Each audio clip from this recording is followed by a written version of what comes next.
Shalom semua jemaat yang dikasihi Tuhan Yesus. Mari kita angkat tangan kita bersama-sama. Nyanyikan dari hatimu El Shaddai. El Shaddai, El Shaddai, Allah Maha Kuasa. Dia besar, Dia besar.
Bersama-sama satukan hati untuk menerima berkat firman Tuhan dengan kita berdoa.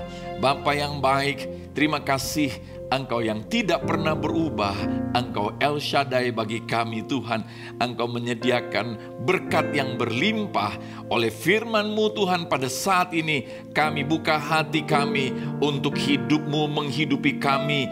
Oleh firman Kristus kami semuanya memiliki hidup Yesus.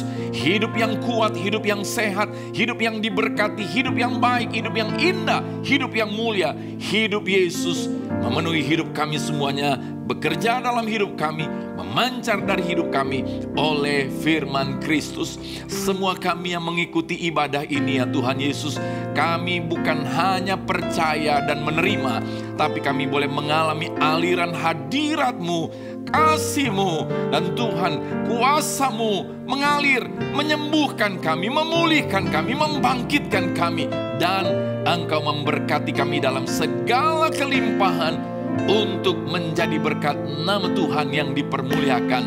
Mari semua yang siap menerima El Shaddai, Dia memberkati kita. Yang percaya semua sepakat katakan amin, haleluya, puji Tuhan. Salam damai sejahtera bagi semua pelayan, semua jemaat yang ada di GBI Mega Bekasi, GBI Rayon 18. Salam kasih saya kepada Gembala Sidang Saudara, yaitu Bapak Pendeta Dr. Andi Markus dan Ibu serta keluarga besar. Saya percaya kita semua memiliki roh yang tetap menyala-nyala melayani Tuhan dan beribadah kepada Tuhan Yesus. Yang percaya katakan amin. Mungkin saudara bertanya di dalam hatimu, kapankah pandemi ini berlalu? Saudara yang kasih Tuhan Yesus, pertanyaannya saudara, kalau pandemi ini berlalu, apakah hidupmu masih sama dengan yang lalu? Saya yakin saudara tidak seorang pun kita yang melewatkan kesempatan yang sangat amat signifikan ini saudara. Untuk dimana melalui semua situasi yang sulit, yang sukar di tengah dunia ini saudara. Tapi kita semuanya memiliki roh Allah. Roh yang lebih besar daripada roh yang ada pada dunia ini. Untuk kita menjadi murid Kristus, diajari saudara. Sehingga di tengah situasi ini saudara, kita semuanya di dalam tuntunan Tuhan, di dalam hikmat Tuhan, hidup dalam kemenangan kepada kemenangan, hidup dalam kemuliaan kepada kemuliaan. Saudara yang kasih Tuhan Yesus, kapanpun pandemi ini berlalu saudara, yang pasti adalah kita tetap bertumbuh, kita tetap berbuah, kita tetap berkarya, kita tetap maju, kita tetap hidup bagi kemuliaan Tuhan. Haleluya. Saudara, mari saya ajak kita untuk melihat firman Tuhan saudara di dalam Yesaya 30 ayat yang ke-18. Sebab itu Tuhan menanti-nantikan saatnya hendak menunjukkan kasih-Nya kepada kamu. Sebab itu Ia bangkit hendak menyayangi kamu. Sebab Tuhan adalah Allah yang adil. Berbahagialah semua orang yang menanti-nantikan Dia. Haleluya. Mari kita arahkan hati kita saudara. Instead of menantikan kapan pandemi berlalu, tapi kita menanti-nantikan Dia, Yesus. Saudara, ayat ini adalah ayat yang menjadi nubuatan yang dicatat oleh Nabi Yesaya, berbicara tentang di mana hati Tuhan yang begitu rindu saudara untuk menyatakan keselamatannya datang ke dalam dunia dalam rupa manusia untuk mengasihi manusia saudara. Oh, Dia sangat ingin, Dia menanti-nantikan, dan bersyukurlah saudara pada masa kita saat ini saudara. Oh, Tuhan tidak lagi menanti-nantikan, Dia sudah menggenapi, Dia sudah turun dalam rupa manusia, Dia sudah menyatakan kasih-Nya, keselamatannya sudah tersedia bagi semua manusia, kemuliaannya sudah tersedia kembali saudara. Haleluya. Saudara, firman Tuhan berkata, Tuhan menanti-nantikan saatnya hendak menunjukkan kasih-Nya kepada kamu, kepada kita semuanya. Saudara yang kasih Tuhan Yesus, betapa Tuhan merindukan, hatinya menginginkan. Keselamatannya sudah tersedia, kasih-Nya sudah tersedia. Sekarang Dia nantikan, apakah engkau membuka hatimu juga, dan apakah engkau juga menerima kasih-Nya, dan engkau juga merindukan Dia, menanti-nantikan Dia. Saudara, biarlah cinta Tuhan tidak bertepuk sebelah tangan, tetapi Tuhan menantikan. Dan ketika Tuhan melihat engkau juga menantikan, maka saudara, kasih-Nya mengalir. Berbahagialah semua orang yang menanti-nantikan Tuhan. Kata menanti-nantikan ini saudara di dalam bahasa Ibraninya adalah kafah saudara. Kafah itu seperti lilitan tali saudara. Nah, tali yang melilit satu dengan yang lainnya ini. Dan saudara yang kasih Tuhan Yesus, satu tali dililitkan dengan tali yang lainnya. Dan di dalam satu tali itu saudara juga terdiri dari lilitan-lilitan satu dengan yang lainnya. Jadi satu tali dililit dengan yang lainnya saudara, saling melilit. Kemudian tali yang sudah saling melilit ini dililitkan lagi dengan tali-tali yang lainnya. Dan apa yang terjadi saudara? Kata kafah, menanti-nantikan ini sama dengan tali yang melilit-lilit ini saudara. Ini berbicara saudara, bagaimana kalau hidup kita melilit dengan Tuhan. Tuhan melilit dengan kita saudara. Tali saja kalau dililitkan satu dengan yang lainnya, dia menjadi tali yang kuat. Saudara, hidup kita juga yang melilit dengan Tuhan, maka hidup kita menjadi hidup yang kuat. Saudara yang kasih Tuhan Yesus, di dalam Yesaya pasal yang ke-40, firman Tuhan berkata saudara, orang-orang yang menanti-nantikan Tuhan, dia mendapatkan kekuatan yang baru. Haleluya. Kapanpun pandemi ini berlalu saudara, selama kita mendapat kekuatan yang baru, itu bukan lagi menjadi concern kita saudara, karena kita tetap bergerak maju. Haleluya. Nah saudara yang kasih Tuhan Yesus, Tuhan mau melilitkan hidupnya dengan manusia. Sekalipun manusia dalam ribuan tahun ketika nubuatan tentang kedatangannya untuk dalam rupa manusia saudara, manusia tetap makin berdosa dan makin jahat. Tapi dia tetap menyatakan hatinya, kasihnya untuk kafah dengan manusia. Dia tidak mau membiarkan manusia dalam penderitaan karena dosa, dalam penganiayaan saudara karena dosa. Tapi Tuhan mau datang dan saudara, inilah kasihnya saudara. Dia melilitkan kasihnya, dia melilitkan hidupnya dengan kita semuanya. Dia mau rela berkorban di atas kayu salib saudara. Dan apa yang terjadi sekalipun manusia yang menyalibkan dia, dia tetap mau melilit dengan manusia dengan berkata saudara, ampunilah mereka karena mereka tidak tahu apa yang mereka perbuat. Saudara yang kasih Tuhan Yesus, untuk Tuhan mau melilitkan hidupnya dengan kita saudara. Dia mau mengambil dosa kita, dia menanggung dosa kita. Sehingga apa yang terjadi di atas kayu salib, dia berkata, Eloi, Eloi lama sabachthani, Allahku, Allahku, mengapa engkau meninggalkan aku? Untuk supaya saudara jangan terpisah lagi dengan Bapa, maka dia rela menanggung keterpisahan kita dengan Bapa saudara. Dia terpisah karena menanggung dosa kita. Dan saudara, luar biasa, bukan hanya pada saat dia hidup, bukan hanya pada saat dia di atas kayu salib, sampai dia mati. Tuhan mati, itu penghinaan. Karena Tuhan tidak mungkin bisa mati. Tetapi kenapa Tuhan mau mati? Dia rela mati bukan karena dia tidak berdaya saudara, tapi untuk menanggung kematian kita supaya kita tidak lagi mati. Mati sejak di dunia ini dan mati dalam kehidupan kekal selama-lamanya. Saudara lihat, di dalam alam maut, di dalam kehinaan itu saudara, dia tetap mau kafah dengan manusia. Apa yang dia lakukan saudara?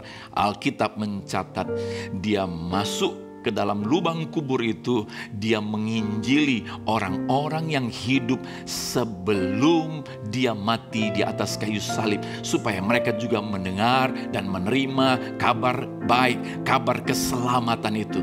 Betapa dahsyat hatinya ingin kafah dengan kita. Saudara yang kasih Tuhan Yesus, dan apa yang terjadi pada hari yang ketiga dia bangkit, dia tidak langsung naik ke surga. Dia bisa saja langsung naik ke surga, tapi dia kembali menunjukkan hatinya, dia menanti-nantikan, dia kafah, dia ingin melilit dengan manusia. Saudara, 3 hari kemudian dia bangkit. Dia bukan pelupa, dia tahu apa yang terjadi. Dia tahu murid-muridnya meninggalkan dia. Dia tahu murid-muridnya menyangkali dia. Bahkan dia tahu ketika dia bangkit, murid-murid tetap tidak percaya bahwa dia sudah bangkit. Tetapi Tuhan kita yang penuh anugerah kasih karunia ini saudara, dia tetap mengejar murid-muridnya. Saudara, dia temui orang yang tidak percaya yang bernama Thomas. Dia tetap mau kafah. Sekalipun Thomas tidak percaya, dia tetap tunjukkan saudara, taruhkan tanganmu di lubang yang ada di tanganku. Begitulah hatinya, dia ingin kafah. Dia ingin melilit dengan kita saudara. Saudara, dia temui Petrus yang sudah menyangkali dia. Bahkan dia tidak datang terlebih dahulu dengan penghakiman, tapi dia datang justru dengan memberkati. Haleluya. Saudara yang kasih Tuhan Yesus, seringkali Tuhan menjamah kita, menegur kita juga dengan cara memberkati kita. Bukan karena kita benar, bukan karena kita baik, tapi karena dia benar, dia baik, dia ingin menyatakan kasihnya, dia ingin menasihati, menegur kita dengan cara memberkati. Saudara, dia berkata kepada Petrus yang sudah menyangkali dia, yang sudah meninggalkan dia, saudara, tebarkan jalamu ke sebelah kanan. Oh, kembali lagi dia mau menyatakan hatinya yang ingin kafah dengan manusia. Saudara, ada apa di sebelah kanan? Dia mau kasih gambaran kepada Petrus. Ketika Petrus tebarkan jalannya ke sebelah kanan, oh Petrus diberkati. Apa Apakah di sebelah kanan dan kiri jadi berbeda, saudara? Tetapi sebenarnya itu karena Yesus yang berkata. Dan kenapa dia mesti mengatakan tebarkan jalamu ke sebelah kanan? Karena Yesus akan naik ke surga dan dia akan duduk di sebelah kanan Allah Bapa. Apa artinya, saudara? Artinya dia ingin menjadi pembela bagi kita semuanya. Begitulah hatinya Tuhan kita, saudara. Dia mau kafah, dia mau bela kita. Bahkan dia ada di surga hingga saat ini. Dia mau membela saudara dan saya. Haleluya. Berikan sorak-sorai kemuliaan bagi Tuhan Yesus. Saudara yang kasih Tuhan Yesus, dan Alkitab berkata, Tuhan menanti-nantikan, dan kita juga menanti-nantikan, cintanya tidak bertepuk sebelah tangan.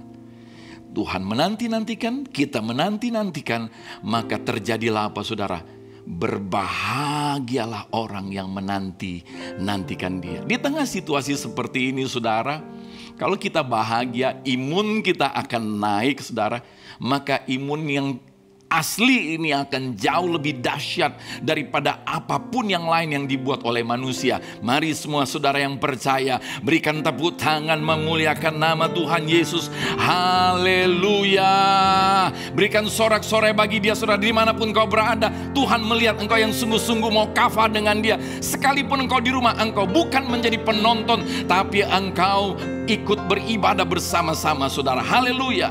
Saudara yang kasih Tuhan Yesus, Abraham adalah seorang yang kafah dengan Tuhan. Ketika Tuhan menyatakan janjinya kepada Abraham, Abraham bukan hanya responnya seolah-olah menuntut Tuhan menggenapi janjinya. Tetapi di dalam Kejadian 12 ayat yang ke-7 dikatakan, saudara, Tuhan menampakkan diri kepada Abraham dan berfirman, Aku akan memberikan negeri ini kepada keturunanmu. Maka didirikannya di situ mezbah bagi Tuhan yang telah menampakkan diri kepadanya. Saudara lihat, kita bukan hanya mau meminta Tuhan menggenapi janjinya. Tetapi Abraham, saudara, apa yang dia lakukan? Dia mendirikan mezbah. Saudara, semenjak perjumpaannya dengan Tuhan, apa yang terjadi? Kemanapun dia pergi, yang pertama dia lakukan adalah mendirikan mezbah. Kemanapun dia pindah, dia mendirikan mezbah. Mari Bapak Ibu Saudara yang kasih Tuhan Yesus, kita yang mau kafah dengan Tuhan, bagi kita hari ini adalah apa, saudara? Ada mezbah, yaitu persembahan hidup Yesus di atasnya, untuk melayakkan kita menjadi baitnya, sehingga saudara, kita menjadi bait Allah. Saudara yang kasih Tuhan Yesus, Alkitab berkata, saudara, engkau ada di dalam aku dan aku ada di dalam engkau. Yohanes 15, firman-Mu tinggal di dalam aku dan aku tinggal di dalam engkau. Luar dalam Yesus. Kurang apa lagi jaminan Tuhan bagi kita kalau luar dalam hidup kita adalah Yesus. Saudara yang kasih Tuhan Yesus, satu kali ketika Abraham tidur, maka saudara, di dalam Kejadian pasal yang ke-15 ayat 12, ini orang yang kafah. Lagi tidur pun, saudara, dia mendapat pernyataan dari Tuhan. Dia bukan hanya menikmati berkat Tuhan, tetapi kafah, intim dengan Tuhan ini, melekat dengan Tuhan, membawa dia untuk mengetahui apa yang akan terjadi. Dan ini penting bagi kita semua, saudara. Kita bukanlah gereja Tuhan, jemaat Tuhan yang tidak ada bedanya dengan orang dunia. Orang dunia sibuk berkata, nggak jelas ini masa depan, nggak jelas ini situasi. Oh, apakah saudara yang punya Tuhan, yang punya Yesus, di dalam dirimu ada terang dunia itu, apakah engkau masih mengatakan hidupmu kagak jelas? Saudara, Kejadian 15 ayat 12 berkata, menjelang matahari terbenam, tertidurlah Abraham dengan nyenyak. Lalu turunlah meliputinya gelap gulita yang mengerikan. Gelap gulita, dia melihat gelap gulita. Saudara, kita orang yang beriman bukan berarti kita tidak tahu apa yang sedang terjadi di dunia. Tetapi saudara, kegelapan itu tidak memenjara kita. Kenapa? Karena ayat 13 berkata, firman Tuhan kepada Abram. Nah, ini dia saudara. Sekalipun keadaan dunia gelap, selama kita masih mau mendengar Tuhan berfirman, oh saudara, terangnya ada dalam hidup kita, terangnya ada pada jalan kita, terangnya ada dalam masa depan kita. Dan demikian firman Tuhan saudara. Ketahuilah dengan sesungguhnya bahwa keturunanmu akan menjadi orang asing dalam suatu negeri yang bukan kepunyaan mereka. Dan bahwa mereka akan diperbudak dan dianiaya 400 tahun lamanya. Saudara, ternyata jauh sebelum keturunan Abraham ini diperbudak di Mesir, Tuhan sudah beritahukan kepada Abraham. Hari ini saudara ketahuilah, jangan pernah pikir Tuhan kaget kok tiba-tiba terjadi pandemi. Oh, kita manusia mungkin kaget karena kita tidak tahu saudara. Saudara, Tuhan sudah tahu bahwa pandemi ini akan terjadi saudara. Tuhan sudah tahu apa yang akan terjadi besok, minggu depan, tahun depan. Oh saudara, ke depannya Tuhan sudah tahu. Kita bisa saja tidak tahu. Tapi kalau kita kafah dengan yang maha tahu, apa yang terjadi saudara? Bukan hanya Tuhan sudah tahu apa yang akan terjadi. Di dalam ayat yang ke-14, tetapi bangsa yang akan memperbudak mereka akan kuhukum, dan sesudah itu mereka akan keluar dengan membawa harta benda yang banyak. Haleluya. Saudara yang kasih Tuhan Yesus, jadi Tuhan bukan hanya tahu apa yang akan terjadi, Tuhan sudah punya solusi untuk apa yang menjadi jawaban atas segala situasi. Situasi bukan hanya terjadi pandemi, tetapi secara ekonomi sedang terjadi kegoncangan ekonomi. Saudara, Tuhan sudah menyediakan apa yang kita butuhkan mulai pada saat kita ada di kandungan ibu kita. Dia sudah sediakan sampai kita berpulang kembali ke rumahnya. Tuhan sudah sediakan apa yang kita butuhkan. Saudara yang kasih Tuhan Yesus, dalam Kejadian pasal yang ke-49 ayat 25. Oleh Allah ayahmu yang akan menolong engkau, dan oleh Allah yang Maha Kuasa yang akan memberkati engkau, dengan berkat dari langit di atas, dengan berkat samudera raya yang letaknya di bawah, dengan berkat buah dada dan kandungan. Saudara yang kasih Tuhan Yesus, Tuhan menggambarkan dirinya dengan berkat, yaitu buah dada. Saudara, salah satu sebutan panggilan Allah yang sangat penting adalah El Shaddai. Kata El Shaddai terdiri dari El dan Shaddai, dan dari kata Shaddai ini ada kata Shad. Shad ini berbicara tentang dada atau buah dada seorang wanita. Jadi Allah yang maha besar itu menggambarkan dirinya seperti buah dada seorang wanita. Saudara, secara medis ini sudah terbukti. Seorang wanita yang melahirkan secara otomatis dia akan mengalirkan, menyediakan ASI bagi bayinya, saudara. Saudara yang kasih Tuhan Yesus, lalu kemudian apa yang terjadi, saudara? ASI ini bukan hanya tersedia, tetapi ASI yang tersedia sesuai dengan pertumbuhan usia daripada bayi itu. Beda dengan air susu buatan manusia yang berasal dari hewan. Oh saudara, dia hanya berdasarkan kelompok usia. Tetapi ASI yang Tuhan sediakan dalam diri seorang wanita yang sudah melahirkan, saudara, dia akan mengikuti. Tuhan sudah menyediakan sesuai dengan kondisi kehidupan saudara masing-masing berkat-berkatnya bagi kita. Dan saudara, apa yang terjadi? Kita tahu saudara, kalau seorang wanita sesudah melahirkan dia punya ASI. Bahkan kalau dia pergi ke kantor saudara, dia bawa botol, dia mesti keluarkan dan taruh di botol. Kenapa? Karena kalau ASINY-nya tidak keluar, dia rasa sakit di dadanya. Tahukah saudara, Tuhan juga rasa sakit kalau apa yang dia sediakan tidak sampai dalam hidupmu. Saudara, dia suka, dia senang melihat ketika apa yang dia sediakan sampai dinikmati sampai kepada anak-anaknya. Haleluya. Saudara yang kasih Tuhan Yesus, seorang anak ketika dia ada di dalam pangkuan ibunya, dia tenang. Tetapi ketika bayi ini berada di pangkuan ibu-ibu yang lain, mungkin bahkan saudara kembar dengan ibunya, saudara. Entah kenapa kok seringkali bayi ini nangis, saudara.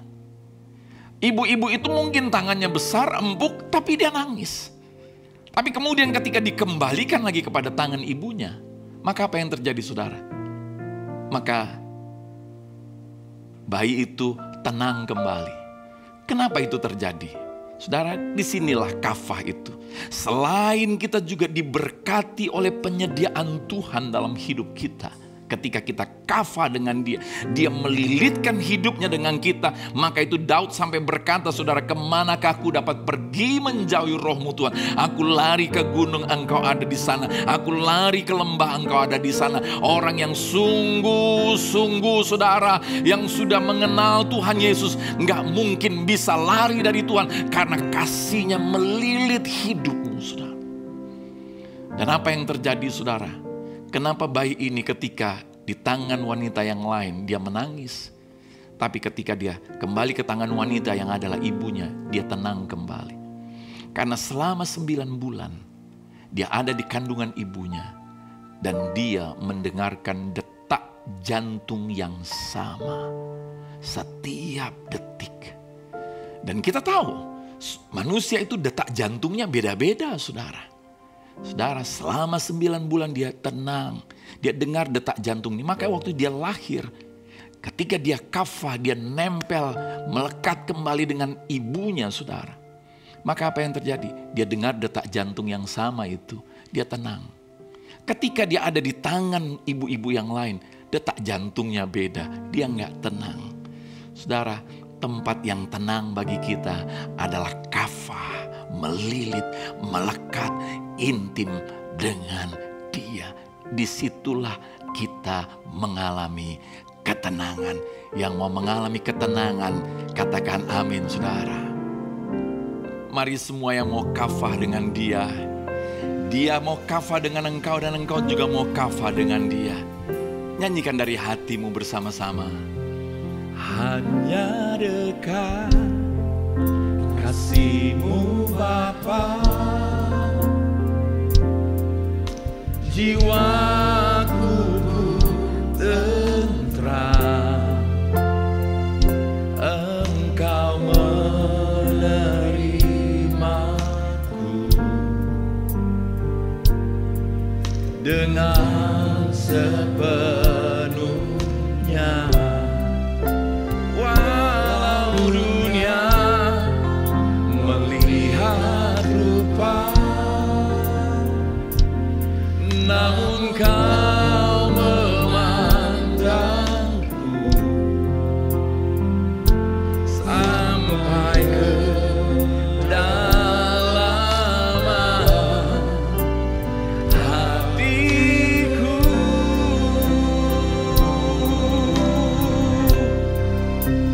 Tuhan, inilah yang ku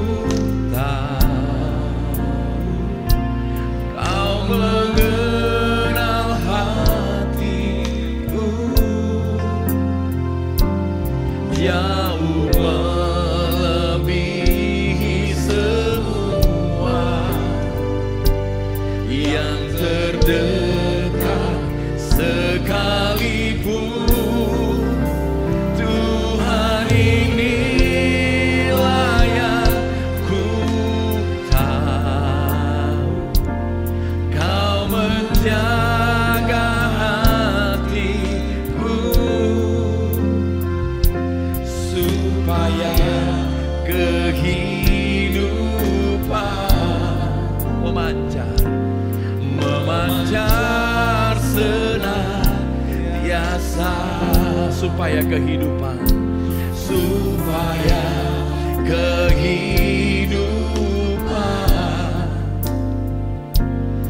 memancar senantiasa.